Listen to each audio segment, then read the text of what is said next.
hello, good morning. Well, it's morning for me. It's 7 a.m. We're getting an early start today.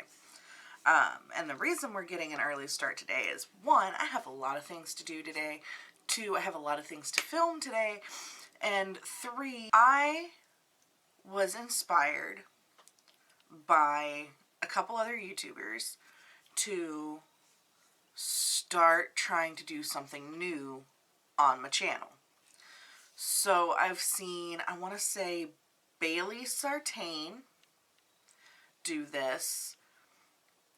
Well, something similar. Hers is murder mystery and makeup. And then Robert Welsh, he does ghost stories and makeup. And Cindy Black, who does makeup and history. And what I thought I would do isn't murder mystery and makeup, not ghost stories and makeup, not history and makeup, but kind of a culmination of all three, where the first one I'm going to do is really like one of history's unsolved mysteries. But I want to do like paranormal, ghost story, mystery kind of genre. Growing up, one of my favorite shows ever was Unsolved Mysteries.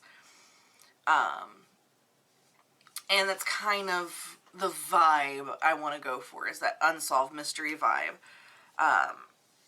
Sorry, I just did my brows so that you guys wouldn't have to look at the caterpillars on my face. So let's just go ahead and get into it. I'm going to go ahead and start with priming my face because I've already washed it. So, going to start with moisturizer and primer. And then I'm going to go into the eyes. So, the first episode, please ignore Ginger over here. She kind of cropped up overnight on me.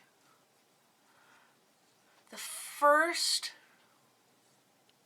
kind of unsolved mystery I want to do, and I know it's like one that is probably like the most popular or most well known, is Jack the Ripper. Now, Jack the Ripper, and I have notes, just so you know, I might end up looking down, reading some notes here. Jack the Ripper was an unidentified serial killer. And he literally terrorized, absolutely terrorized the Whitechapel and surrounding districts of London during 3 months in the year 1888. The first crime attributed to Jack the Ripper occurred on the 31st of August, 1888. And the last one attributed to Jack occurred November 9th, 1888. It is entirely possible that he was active longer, until 1891, and just, one, changed his modus operandi, and two, it's entirely possible that the amount of murders that occurred in that 3-month period was enough to satisfy this urge that this person had until 1891. But the thing is, the murders just abruptly started and they abruptly stopped. There were 5 victims, and they are called the Canonical Five.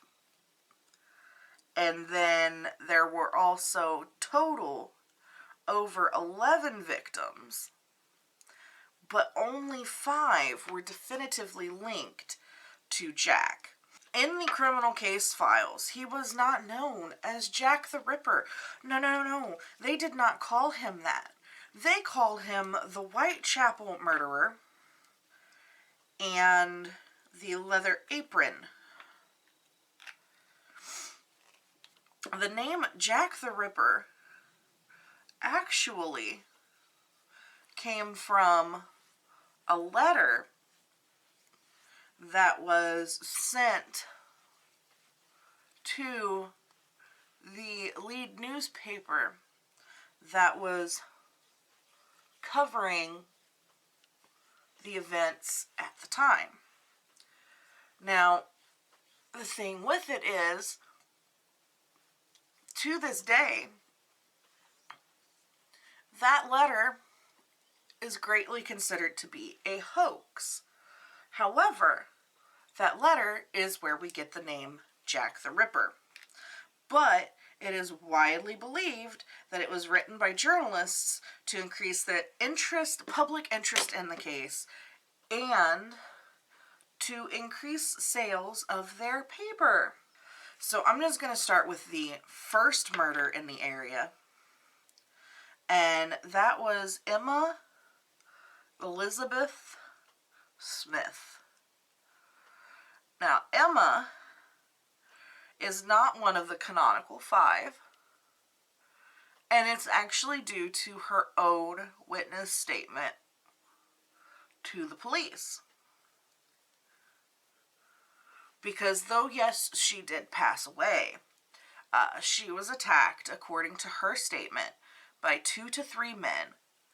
One she described as a teenager, and she was bludgeoned about the face and robbed, and she was assaulted in a not so nice. This happened around 1:30 in the morning on April 3rd of 1888. She received a cut to her ear from the attack. And then she had a blunt object inserted in her hoo-ha. And due to that, her perineum was ruptured, and she developed peritonitis, and she lost her life the next day in hospital in London. But because of her statement saying that she was attacked by 2 to 3 men, it's very, very unlikely that she was a victim of Jack. Moving on to the second murder in the area, and that was Miss Martha Tabram. She was found in a staircase, murdered, obviously, in George Yard in Whitechapel on August the 7th. She had 39 stab wounds to her throat, liver, lungs, heart, spleen, stomach, and abdomen. She also had additional wounds to her chest area. I'm trying to be not... I know that this is triggering material, but I'm trying to be as untriggering as possible. So, she had wounds to her chest area and her hoo-hoo. All the wounds were made with a penknife, and the person who inflicted them was right-handed. Now, the reason that she is not connected to Jack is that there were no slash wounds to the neck or abdomen, which is part of Jack's MO.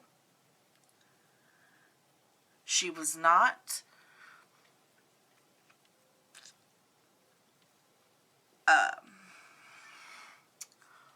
she wasn't sexually assaulted.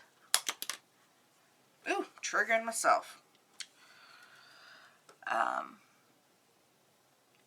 And nothing was removed, which none of this really syncs up with the Ripper's MO. On to the third Whitechapel murder. And this is the first in the canonical 5. And that is Miss Mary Ann Nichols. Miss Mary Ann Nichols was what you would call an unfortunate woman in the time. That meant that she would have to turn to casual prostitution to make ends meet. Now, she was discovered on Bucks Row in Whitechapel, which is now Durward. I hope I'm pronouncing that correctly. Durward Street, Durward. I'll put it up on the screen somewhere. And she was discovered around 3:40 in the morning on August 31st, 1888. She was last seen alive about an hour prior to her body being found by Emily Holland. Sorry, I had to check my notes there. Who was a former roommate at a lodging house. She saw Mary walking in the direction of Whitechapel Road. Now, when Mary was found, she was found with multiple injuries. She was pretty messed up. Her throat was slashed twice. And one cut actually severed all the way down to her vertebrae in the back of her neck. She was stabbed in the hoo-hoo twice. Her lower abdomen had been partly torn open with a jagged cut.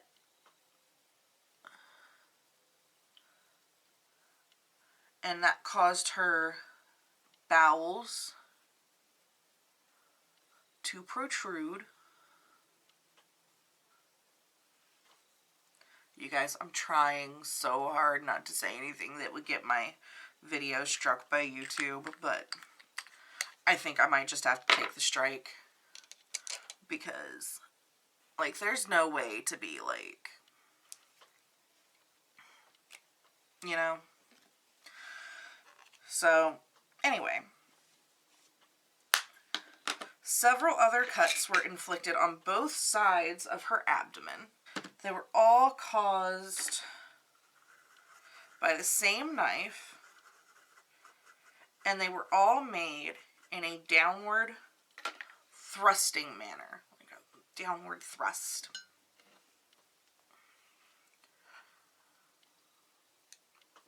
And so then we move on to victim number 4 in the Whitechapel murders, but canonically she's victim number 2 for Jack. And that is Annie Chapman. Annie was discovered at 6 a.m. on September 8th. And she was near the steps to the back doorway of 29 Hanbury Street in Spitalfields, London, which is, if not part of Whitechapel, it is near Whitechapel. Similarly to Mary, her throat was slit twice by 2 deep cuts, and her abdomen was cut open. Now, this is where the mutilation intensified, where sections of her skin and her internal organs were arranged around her shoulders. Autopsy showed that her uterus and portions of her bladder and her vagina were removed and taken. Now, according to witnesses, Chapman was last seen around 5:30 behind 29 Hanbury in the company of a dark-haired man in a brown deerstalker hat. Now, a deerstalker hat is, if anyone has ever seen those older depictions of Sherlock Holmes, where he's got the hat with the flint and the flint. I know I'm making a whole lot of sense, but that is a deerstalker hat. And a dark overcoat. Some researchers who have looked into it have found that Freemasonry, which, the Freemasons are a secret society, etc., etc., but apparently in Freemasonry,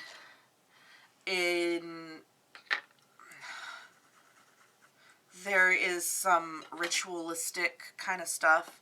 And in that ritualistic stuff, it is part of the ritual to arrange the innards around the shoulders. So, some researchers and ripperologists, apparently that is what people who study Jack the Ripper are called, believe that Jack was a higher ranking Freemason. Which, that's possible. At this point, anything's possible. So, throughout all this, the people are stumped, okay? And they're getting upset with the police because the police aren't getting anything figured out. Which, I can understand getting upset with the police when, multiple women have been murdered in the same area. And nothing seems to be coming about from investigations. So, eventually, Scotland Yard gets involved. And Frederick Aberline, who, if you guys have seen the movie From Hell, was famously played by Johnny Depp. Moving on to the 5th and 6th murders in the Whitechapel murders, but only the 3rd and 4th in the canonical 5. So, at this point, we meet Elizabeth Stride and Catherine Eddowes. Both women were killed in the early hours of September 30th, 1888. Elizabeth Stride is discovered at 1 a.m.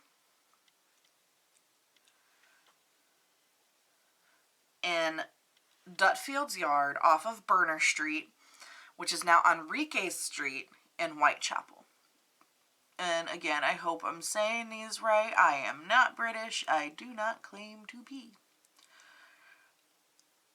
So, her cause of death was a single clear-cut incision, 6 inches across on her neck, severing her left carotid artery and her trachea. The lack of further mutilation has led to some researchers or ripperologists suggesting that she was not part of the canonical five. Others suggest that he was interrupted mid-attack. Now, witnesses said that she was seen in the company of a man in the evening hours of September 29th and the early hours of September 30th. The description of the man varies from one shabbily dressed to one very well dressed, and from a fair man to a dark man. Now, I hate to call this out, but she was a prostitute, and prostitutes, especially in that time when prostitution was legal, were known to take several customers a night. So it's possible that witnesses did see her with a fair-skinned man. And it's possible that other witnesses also saw her with a dark-skinned man. Now the thing is, do we know which one was the actual Ripper? No, we don't. So, all we have to go on is that little bit of information. So moving on to Catherine Eddowes, who was also killed September 30th.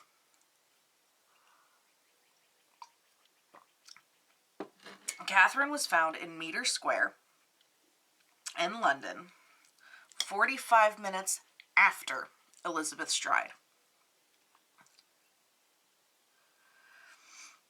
Her throat was severed. Her abdomen was ripped open.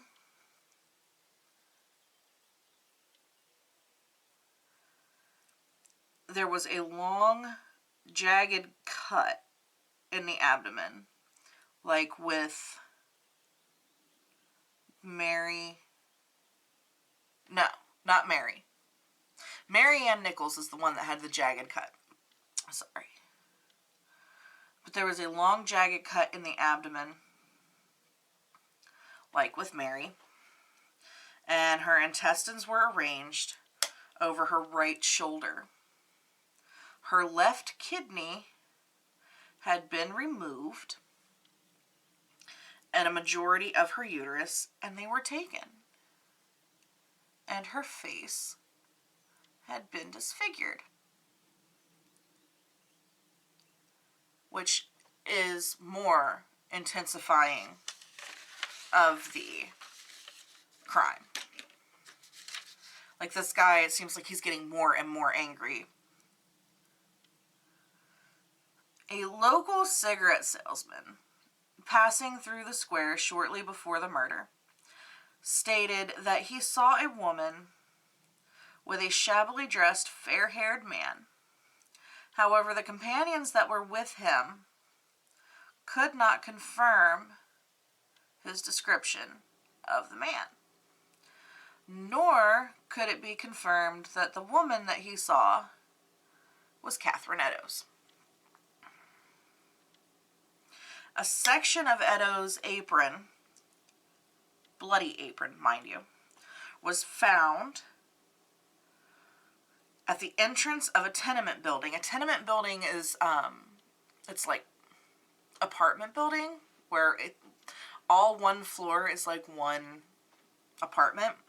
I believe in the UK they're called flats. In Golston Street, Whitechapel, at 2:55 in the morning. So the police are called there because there's this piece of bloody apron, and this is where it gets a little more interesting. A chalk inscription on the wall directly above the apron read, and I'm going to put this across the bottom of the screen so you guys can read it with me because it's a little odd. The Jews are the men that will not be blamed for nothing. Now, this is interesting because, again, Ripperologists who have looked into some of this, well, all of this, some have found and believe that this has to do with Masons, Freemasons. And I guess there are the three Jews, Jubellum and a couple others, I can't remember exactly, but which is why they believe that Jews was spelled that way. It's a reference to Freemasonry. So the police commissioner, Charles Warren, who was a Freemason, claimed that he was afraid that the graffiti would start anti-Semitic riots, which at the time, anti-Semitism was kind of like a big thing in the area. So he ordered that the wall be washed before dawn. Now, as he was a Freemason, and again, this Jews thing is supposedly linked to Freemasonry, some Ripperologists believe that it wasn't to stop an anti-Semitic riot, but that he was protecting his Freemason brother. It's unclear if the writing was meant to implicate the Jews that were in the area, the actual like Jewish people, if it was a matter of coincidence or just an opportunity. You know, did some Freemason write that on the wall, and then the Whitechapel murderer, i.e. Jack the Ripper, was walking by with this piece of bloody apron, saw it, and went, ooh, opportunity, and just dumped the apron, thinking, not knowing that it was connected to Freemasonry, and just thinking that, you know, oh, it'll put some light on someone and take some heat off of the actual investigation, maybe place the blame elsewhere. Who knows? You know, this was a very, very long time ago. So, moving on to the last canonical murder and the 7th overall murder in Whitechapel. And that is Miss Mary Jane Kelly. And she was discovered Friday, November 9th, in her bed in the single room where she lived. And she was living at 13 Miller's Court off of Dorset Street. She was discovered at 10:45 in the morning. And the reason that it took so long to discover her is because she was in her own home and not outside in the street. When she is found,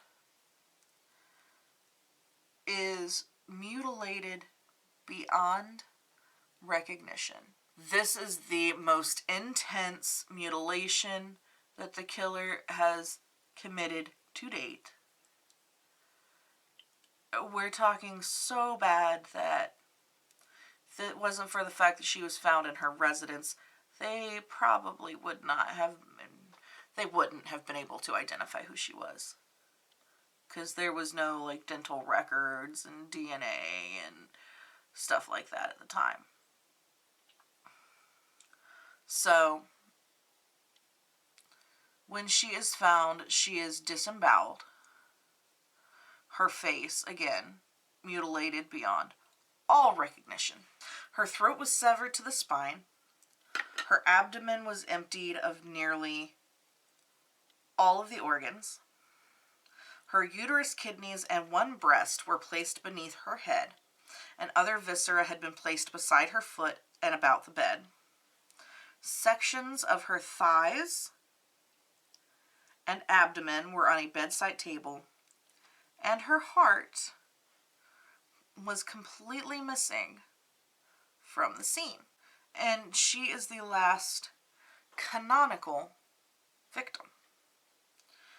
Now, murders continued in the Whitechapel district, but no more were attributed to Jack. So, the next murder was Rose Mylett, and that was on December 20th, 1888. She was strangled, and there was no mutilation.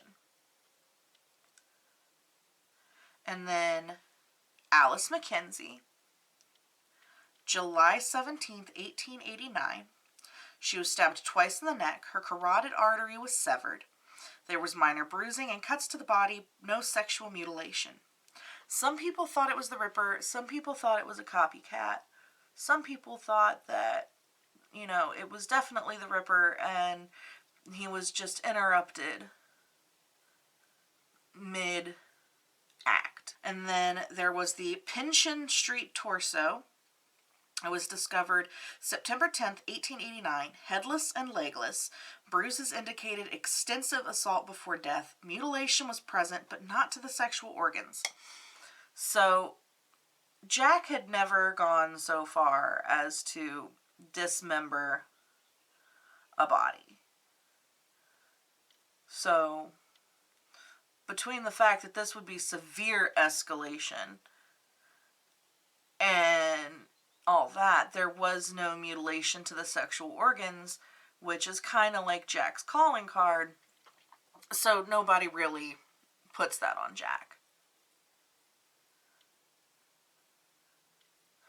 And then there was Frances Coles. And Frances fits so well. Frances Coles is found February 13th of 1891. She is a prostitute. She was found with her throat cut, but she was found alive.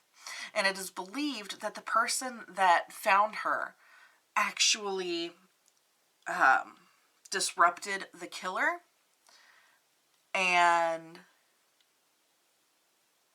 that is why she was not completely mutilated and why she was alive. However, she passed before medical help could arrive. The investigation A majority of the files on the investigation were lost in the Blitz in World War II. The Blitz was a German bombing campaign during World War II against the UK. So unfortunately the records are incomplete. But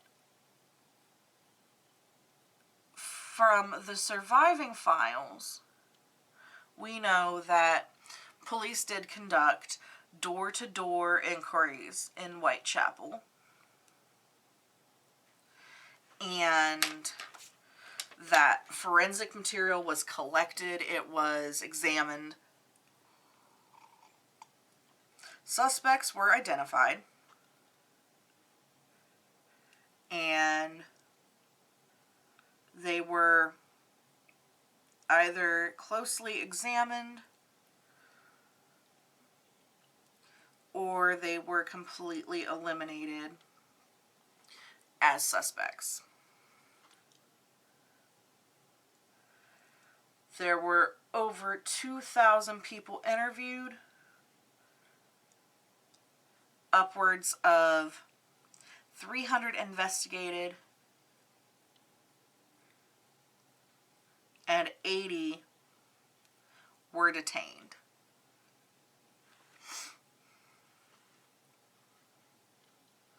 Following the murders of Stride and Eddowes, the city police commissioner, Sir James Fraser, offered a reward of £500, which is equivalent to $689.60 US.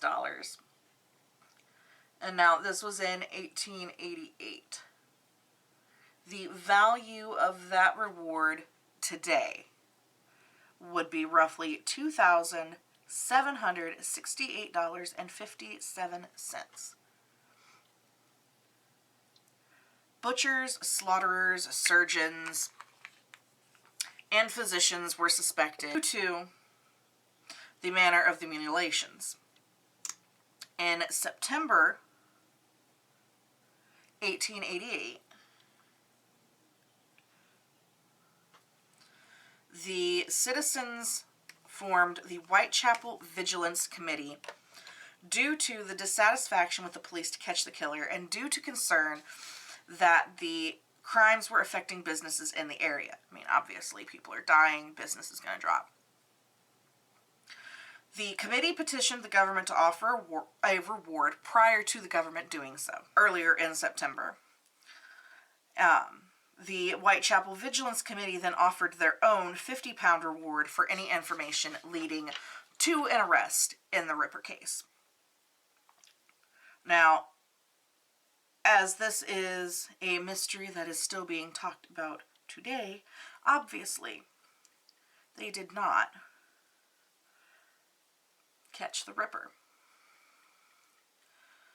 Now, there were and are some notable suspects in the case, such as the royal family. There was actually a prince that he has come up in later research. Sir William Gull, the royal family's physician, believed a patient of his, a young gay man who had syphilis from a prostitute in the West Indies, was the Ripper. By the late 1880s, the disease would have spread to his brain, thus inspiring the young patient to exact revenge on local prostitutes for what had happened to him. Gull, however, never named his patient. His daughter shared this information with a researcher, another doctor by the name of Dr. Thomas Stoll. But again, Gull never released the name of his patient, but he didn't have to. There was a prince. He was Queen Victoria's grandson. His name was Prince Albert Victor. He was the Duke of Clarence and Avondale. And many, many, many people, many ripperologists, believe that that is who Gaul refused to name. In late 1970, Dr. Thomas Stoll dies. His son, Dr. T. Alden Stoll, burned all of his father's research. He gave no real reasoning, just said that he and his family felt that it was the right thing to do. Felt it was the right thing to do, huh? He said they looked through the research, they saw nothing of importance, so they burned it. This research ends up lost to history forever. The next notable suspect would be H.H. Holmes. I'm sure a lot of people have heard that name. H.H. Holmes, who, if you guys want, I will do in a later video. H.H. Holmes was known as America's first serial killer. He built the Murder Castle in Chicago, and most of his victims were women. And the basement of the Murder Castle contained dissection table, vats of acid, a furnace, a lot of ways to mutilate a victim and get rid of the body. So the Ripper killings occurred in Whitechapel, in England,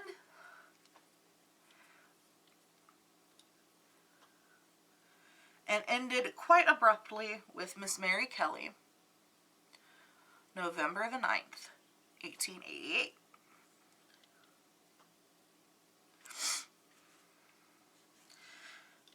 H.H. Holmes is discovered in Chicago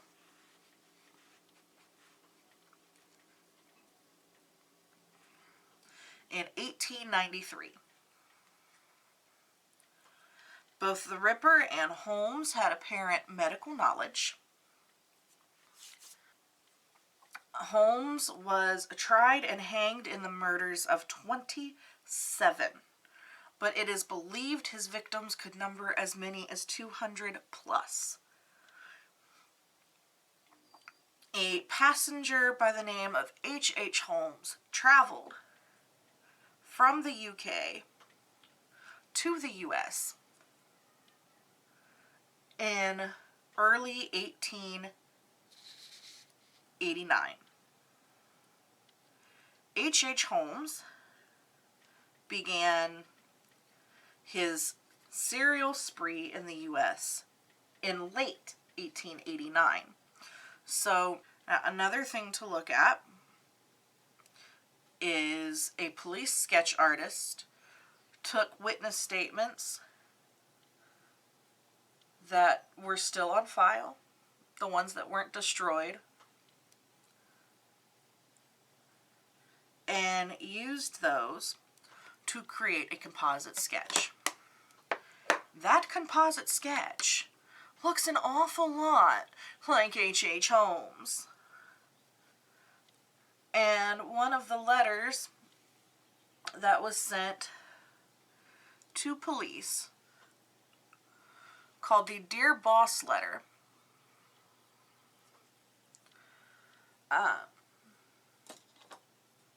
is believed to have been written by an American, because people in the UK don't speak like that. That is a very American terminology, dear boss. So that's how H.H. Holmes is possibly connected. Alright, sorry if you guys can hear the air conditioner in the back, but with everything overheating, just felt like it was best. So, moving on to the final man that I'm going to mention as a potential for the Ripper, and that is Aaron Kaminsky. He was a 23-year-old barber, and he was Polish. A Shaw belonging to Catherine Eddowes, canonical victim number 4, reportedly contained seminal fluid from 1888. I'm going to let that sink in for a second. Seminal fluid from 1888. Aha. Sure. I'm believe that. In 2019, Dr. David Miller and this other doctor, I'm definitely going to get this name wrong, Dr. Jerry Lou Helanen, tested the 131-year-old sample against Kaminsky's closest living relative and found a close match. There's also a blood stain on the shawl, and that was tested against a descendant of Catherine Eddowes and found to be a match. 131-year-old samples have not been properly handled. Guarantee it, we got a match off of these old ass samples. Okay. My thing is, looking at the Whitechapel murders, to me it seems like a lot of them were committed by one person, and it was escalation of a crime. You know, you read about it in psychology journals and things like that, that it just ends up becoming not enough. So the crime escalates. So if we go all the way back to the not the first victim, but the second one, Martha Tabram, the second Whitechapel victim, that could very easily have been Jack the Ripper. You know, I mean, ooh, nose itch. It is entirely possible, because that would have been the first victim. You know, Jack would have been just figuring out what makes him content.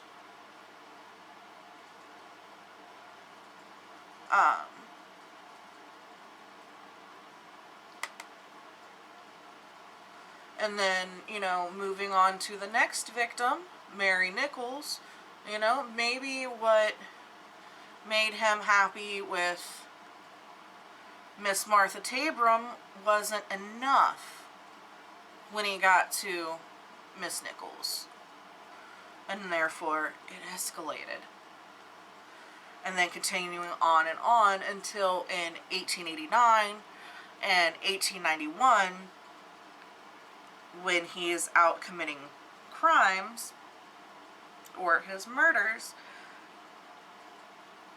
he is so not incensed, but so excited at what he's doing, and I hate to say it like that, but he is so excited by what he's doing that he's not paying attention, and people are walking up on him, and he's almost getting caught. The question then becomes,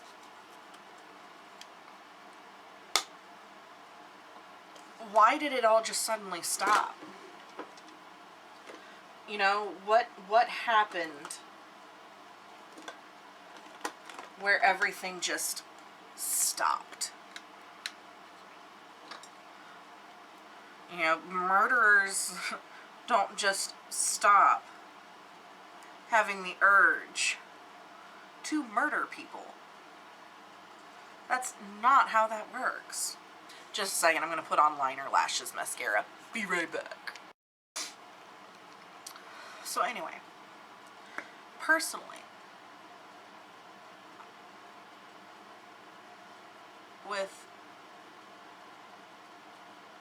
the research that I've done, I think one person killed Martha Tabram, Marianne Nichols, Annie Chapman, Elizabeth Stride, Catherine Eddowes, Mary Jane Kelly, Alice McKenzie, and Frances Coles.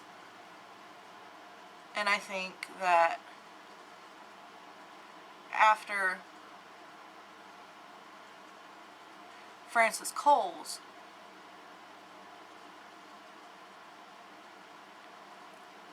in 1891,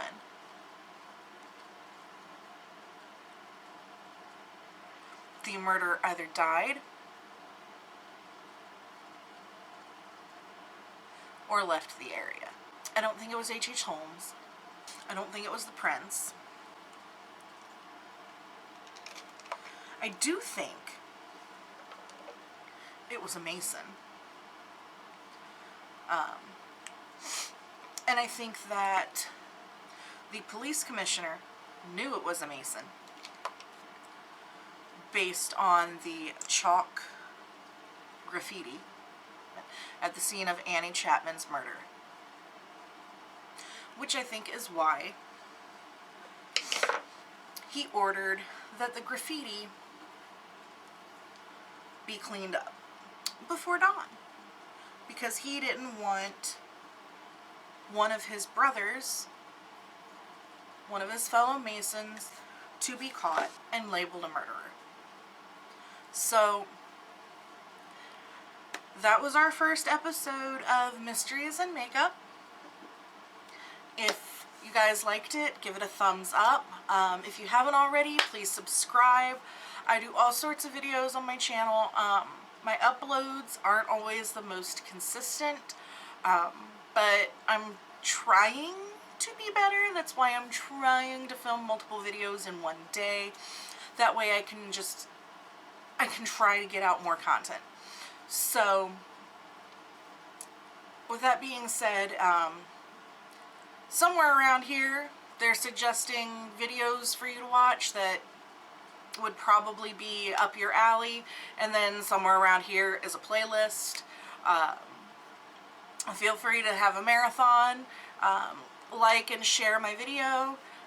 It really helps me out, and I will see you guys next time. Bye.